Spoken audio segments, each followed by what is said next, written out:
Assalamualaikum warahmatullahi wabarakatuh. Sampurasun. Wilujeng tepang deui dina pangajaran bahasa Sunda kelas 8 dina materi warta atawa berita. Kumaha sadayana daramang? Pamugi urang sadayana sararehat? Supaya pembelajaran urang lancar sarta aya mangpaatna, hayu urang ngadoa heula nurutkeun agama sareng kapercayaanna masing-masing. Upami atos dina pembelajaran laungan ayeuna dipiharep sadayana tiasa saragap ngabandungan materi ngeunaan warta.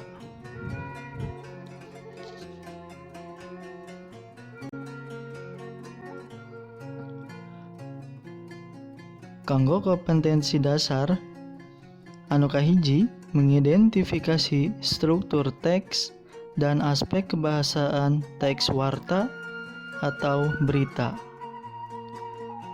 dan mengekspresikan teks warta atau berita dengan memperhatikan irama atau tempo, artikulasi, dan lentong kalimat. Tujuan pembelajaran laungan dinten ayeuna nyaeta mengidentifikasi fungsi sosial, mengidentifikasi struktur teks dan unsur kebahasaan teks warta, dan mengekspresikan warta.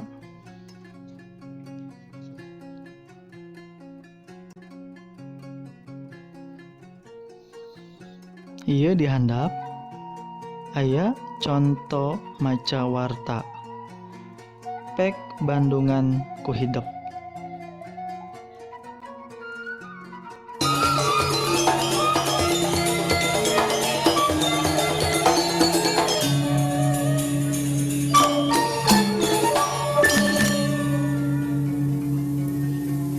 Assalamualaikum warahmatullahi wabarakatuh.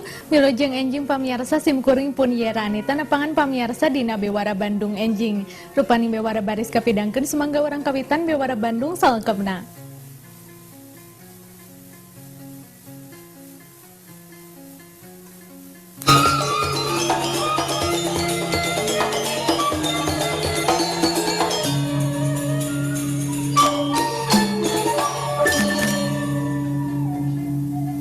Intensitas hujan anu luhur di kota Bandung mawa deui bala pikeun warga nu cicing di sisieun walungan.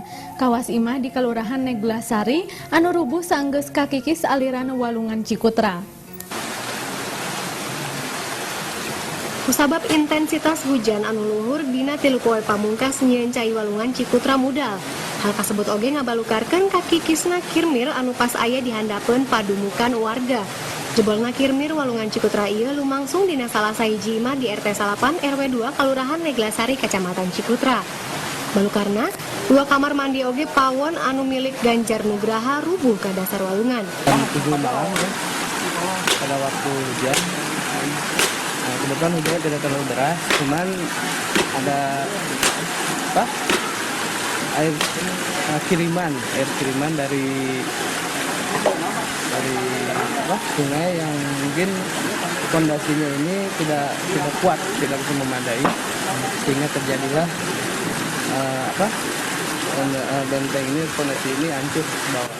Kondisi air kiriman itu Nempo kejadian kasebut warga oge ngaku salempang kejadian bakal tumiba padumukan warga. Kusabab lamun hujan walungan Cikutra sok modal ngahontal nepi ka 2 meter. Kusabab eta warga ngadongsok pamarentah pikeun ngarelokasi padumukan warga anu aya di sisi walungan. Saban tahun walungan Cikutra ngagedean, hal kasebut disababkeun cai walungan terus ngikis biwir walungan nyaeta kirmir anu nyaangah imah warga. Ti kira-kira 4.000 imah anu aya di wewengkon kasebut. 150 diantarana aya di sisieun walungan. Ku kituna pamarentah baris ngalakonan sosialisasi ka warga sangkan bisa ngageser imah saenteuna sarubak 2 meter ti biwir walungan. airnya tuh kan nggak tentu. Kalau misalkan hujan di sini saja air nggak akan terlalu gede, tapi kalau hujannya sampai di hulu sungai, di sini nggak hujan pasti gede airnya. Dan itu air bawa kayu gede-gede itu dari atas. Makanya seharusnya sih pemerintah harus cepat-cepat menanggulangi itu. Ratna Oje, PJTV. Ayeuna aya hiji contoh teks warta sok ku hidup dibaca sing gemet nepi ka nyangkem eusi warta eta teh.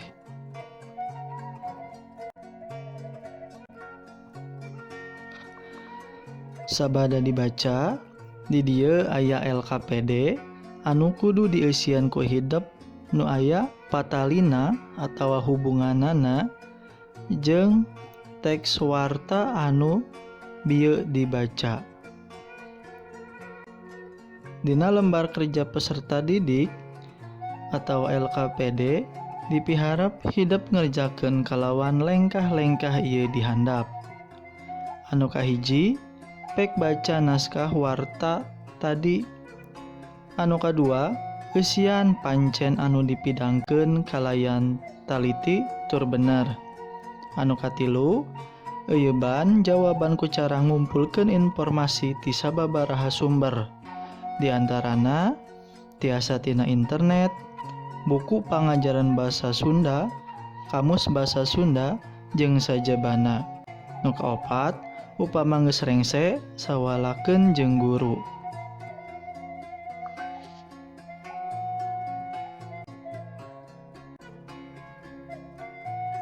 Ayeuna baris dijelaskeun sakedik ngeunaan warta.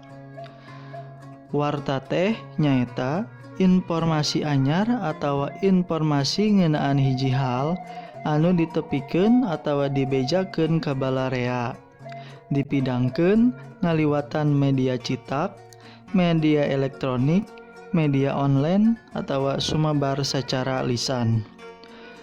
Warta anu ditepikeun teu perlu kudu disusun, dipersiapkeun kalawan HD supaya naon anu dek ditepikeun bisa gampang tepi ka balarea.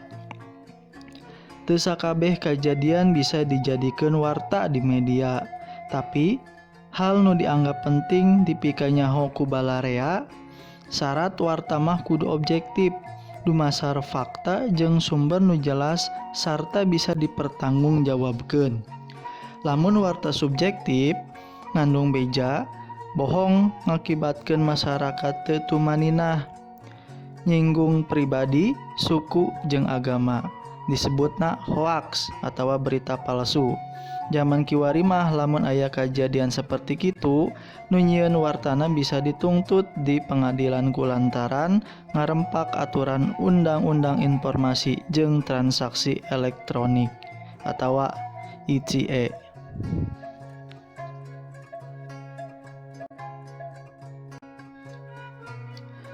Unsur penting dina warta. Dina nyusun warta kudu ngawangku unsur 5W jeung 1H.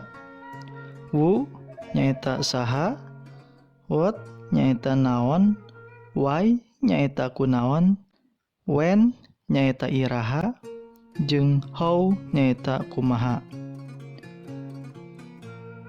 Bisa oge dina warta teu sakabeh unsur aya nu penting diluyukeun jeung kebutuhan. Misalna contona what, naon topik tina eta kajadian. Teras wu, saha palaku tina kajadian eta. Teras when, iraha kajadianana. Teras where, di mana kajadianana. Teras why, naha eta bisa kajadian. Nu pamungkas how, kumaha kajadianana.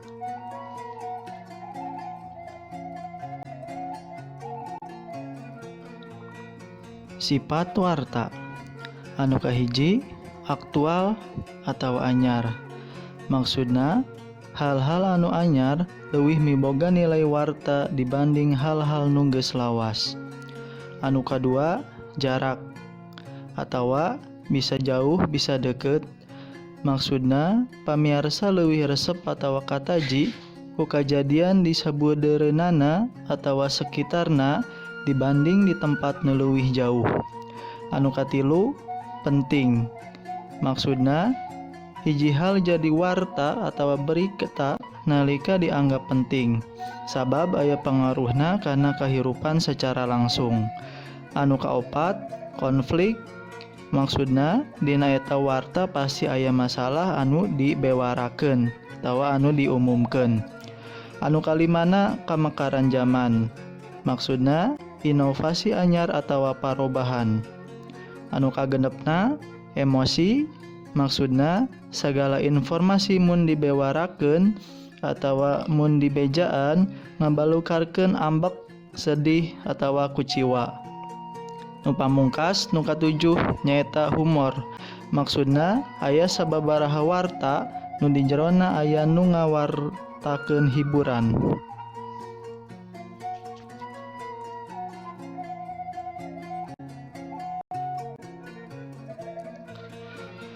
Nu kudu diperhatikeun dina maca warta. Hiji, teuleman eusi warta atawa berita anu rek dibaca nepi ka kaharti. Anu kadua, lamun perlu omea naskah warta nu rek dibaca, tangtuna kudu dikanyahokeun ka panulis aslina. Anu katilu, kudu siap lamun aya bangbaluh atawa masalah teknis nalika maca warta. Oge kudu nyiapkeun versi kalimah dina nyangharepan kasalahan. Contona wae, pamirsa sadaya hapunten, gambar anu nembe dipintonkeun sanes perkawis perang antara Israel jeung Palestina. Mangga ayeuna urang teraskeun kana warta salajengna. Anu kaopat, tetep tenang jeung rileks, tapi bari mikir pikeun nyieun keputusan anu kudu dipilampah. Anu kagenep, menta dihampura lamun aya kasalahan. Anu katujuh, usahakeun pikeun mawa naskah warta. Anu kadalapan, baca warta kawas keur cacarita ka jalma lian.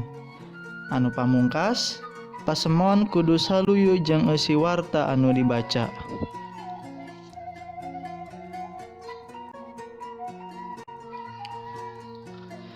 Tah urang teh tadi tos diajar ngeunaan warta atawa berita.